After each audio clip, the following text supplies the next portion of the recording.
ৰাতি এইটো কাম কৰি ল'ব চাব প্ৰভু হনুমানে আপোনাক কিদৰে চমৎকাৰ কৰিব। নমস্কাৰ বন্ধু বান্ধৱীসকল, আশা কৰিছোঁ ভগৱানৰ কৃপাত আপোনালোকে ভালে আছে।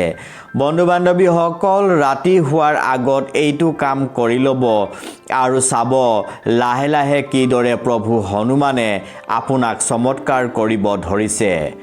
বিশেষকৈ ৰাতি হোৱাৰ আগত বিচনাত বহি হাত দুখনে প্ৰভু হনুমানক স্মৰণ কৰি বুকুলৈ হাত দুখন আনি ক'ব যে, প্ৰভু হনুমান, তুমি য'তেই আছা তোমাক ধন্যবাদ দিছোঁ।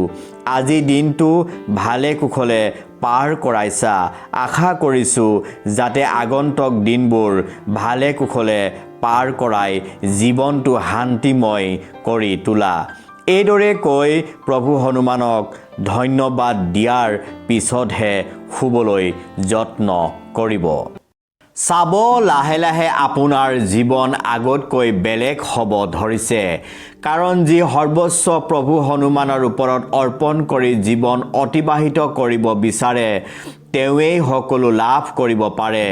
যি ভগৱানক বিশ্বাস কৰে, শ্ৰদ্ধা কৰে, ভক্তি কৰে, তেওঁৰ জীৱনৰ দায়িত্ব ভগৱানে লয়। কাৰণ ভক্তৰ অধীন ভগৱান, ভক্তৰ মনৰ বাঞ্ছা পূৰণ কৰে ভগৱানে।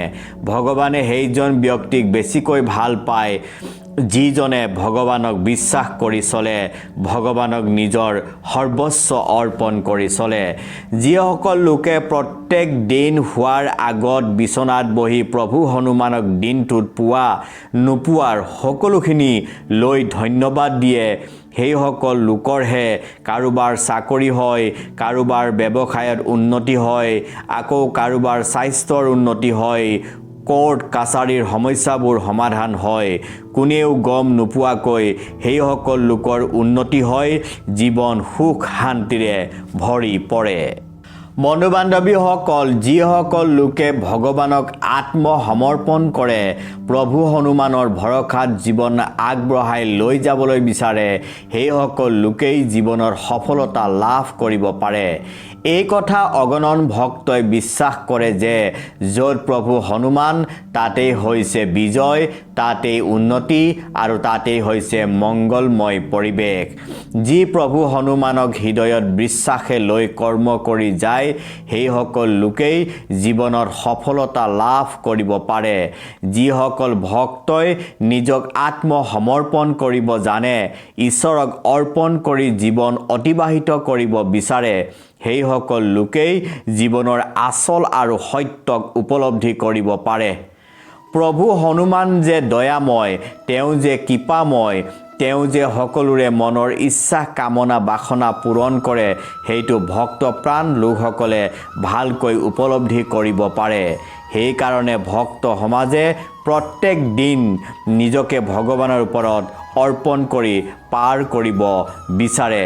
কাৰণ প্ৰভু হনুমানৰ কৃপা আৰু দয়াৰ দৃষ্টি থাকিলেহে ভক্তৰ মনৰ বাঞ্ছা পূৰণ হয়। সেইকাৰণে বন্ধু বান্ধৱীসকল, প্ৰত্যেক দিন আমি শোৱাৰ আগত প্ৰভু হনুমানক স্মৰণ কৰিব লাগে, যাতে দিনটোৰ যিমানবিলাক অপৰাধ আমাৰ হৈ গ'ল, সকলো অপৰাধ যাতে প্ৰভু হনুমানে মৰীক্ষণ কৰে আৰু আগন্তুক দিনবোৰ যাতে সুন্দৰ আৰু সোণোৱালী কৰি তোলে। জীৱনৰ অভাৱ অভিযোগবোৰ যাতে দূৰ হৈ যায়, মনৰ সকলো ধৰণৰ কামনা যাতে পূৰণ হয়, মনে বিচৰা কৰ্মসংস্থাপন যাতে আমি পাৰ পাব পাৰোঁ, তাৰ কাৰণে প্ৰত্যেক দিনেই ভগৱান প্ৰভু হনুমানক চিন্তা চৰ্চা কৰি বিচনালৈ যোৱাৰ উচিত। গতিকে বন্ধু বান্ধৱীসকল, আপোনালোকে প্ৰত্যেক দিনাই শোৱাৰ আগত প্ৰভু হনুমানক স্মৰণ কৰিবলৈ নাপাহৰিব। ধন্যবাদ।